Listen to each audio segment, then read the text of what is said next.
Hey, gue Ibnu Adil Al-Ansar dari BSA 5B. Langsung aja kita mulai videonya. Tapi sebelum itu, gue ganti baju dulu. Assalamualaikum warahmatullahi wabarakatuh. Bahasa Smith merupakan bahasa tertua yang pernah ditemukan oleh manusia. Bahasa Smith pula bahasa yang tertua yang pernah dicatat oleh umat manusia.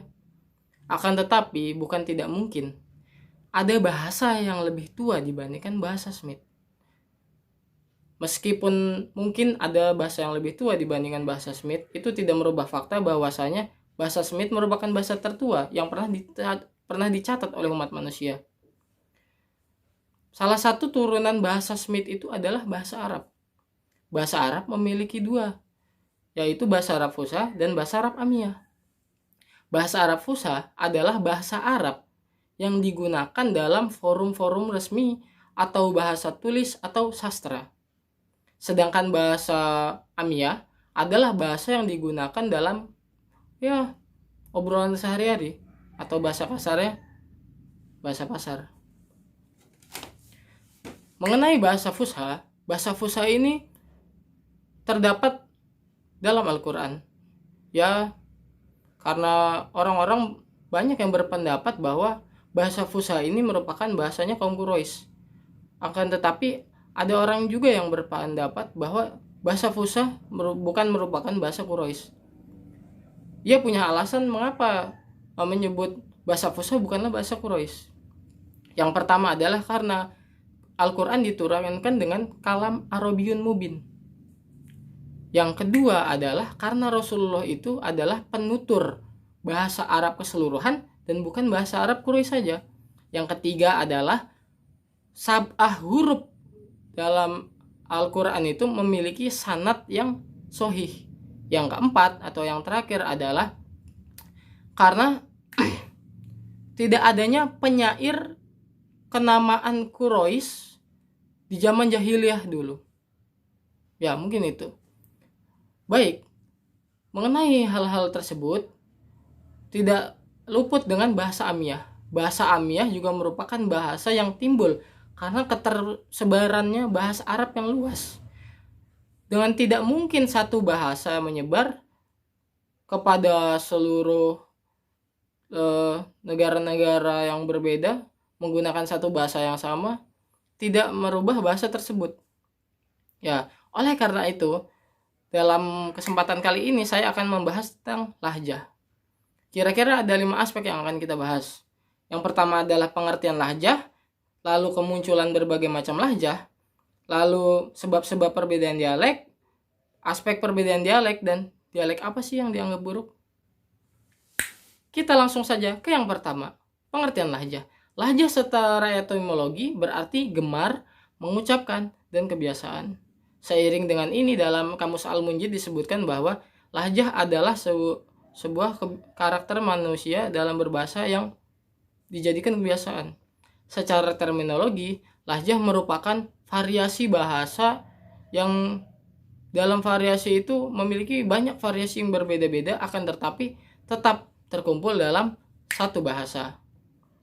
Artinya lahjah merupakan sebuah dialek yang diucapkan dalam bahasa-bahasa yang berbeda.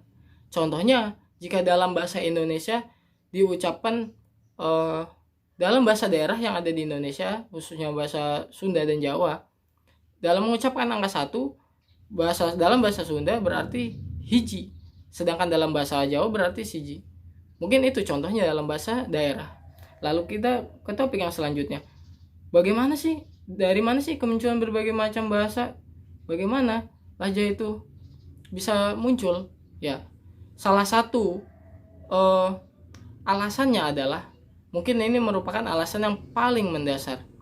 Tentunya yang tadi saya bahas di awal, ketersebaran bahasa. Ketersebaran bahasa ini menjadi penyebab paling utama mengapa lahjah ini bisa bermunculan. Dengan satu bahasa yang sama, dengan penuturan orang-orang yang dari berbagai macam tempat yang berbeda, tidak mungkin bahasa itu tidak mengalami perubahan. Ya, khususnya perubahan dialek itu sangat mungkin terjadi. Ya, di antara selain itu mungkin ada faktor sosial, politik, dan lain-lain. Dengan mengotak-ngotakan kasta dalam manusia ini, politik membuat sebuah wilayah, membuat negara dan lain-lain, menetapkan bahasanya. Itulah yang menyebabkan munculnya perbedaan dialek. Lalu apa sih sebab-sebab perbedaan dialek itu? Yang pertama adalah lingkungan, lalu tempat tinggal, sarana kehidupan, dan ya perbedaan dunia yang dilihat juga mempengaruhi dialek. Perbedaan dunia yang dilihat mempengaruhi dialek karena ya tidak mungkin bahasa seorang yang mengenyam pendidikan tinggi itu sama dengan orang yang belum pernah mengenyam pendidikan. Pasti ada bahasa yang berbeda di antara mereka. Ada dialek yang tidak pernah didengar oleh satu sama lain. Itulah salah satunya munculnya perbedaan-perbedaan dialek. Dan ada juga faktor morfologis dan sintaksis mungkin ya. Lalu selanjutnya adalah aspek perbedaan dialek itu apa saja sih? Nah, aspek perbedaan dialek ini salah satunya adalah suara, makna, dan huruf-huruf kata kalimat dan lain-lain. Suara ini salah satu contohnya adalah yang sering kita temukan dalam surat Ad-Duha.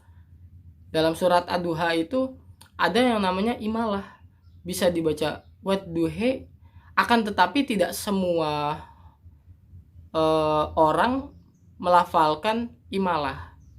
Ya, dan juga contohnya huruf. Dalam Bani To'if itu kalau tidak salah mereka mengganti hamzah dengan ha. Seperti misalkan li'annaka menjadi lihannaka. Seperti itu. Dan apa saja sih dialek yang dianggap buruk? Dialek yang dianggap buruk ini ada 11. Aja-aja, sansanah, tumtumaniah, tumtamaniah, taltalah, ananah, kashkashah, waham wakam, lahlahonah, qot'ah, dan istinto. Salah satu yang akan saya contohkan di sini adalah kashkashah.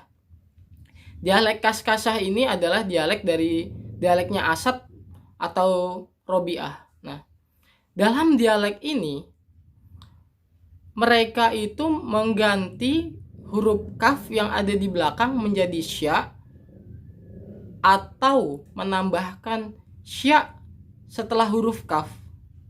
Seperti misalnya alaika menjadi alaisya atau alaiksya. Mungkin seperti itu. Mungkin hanya itu yang dapat saya sampaikan. Atas kekurangannya mohon maaf. Sampai lupa. Wabillahi taufiq wal hidayah wa ridha wal inayah. Hadanallahu wa iyyakum ajmain billahi fi sabilil haq. Assalamualaikum warahmatullahi wabarakatuh. Terima kasih. Ya, mungkin sekian aja dari saya ya. Bila ada kekurangan atau saran, silakan tulis di kolom komentar. Terima kasih.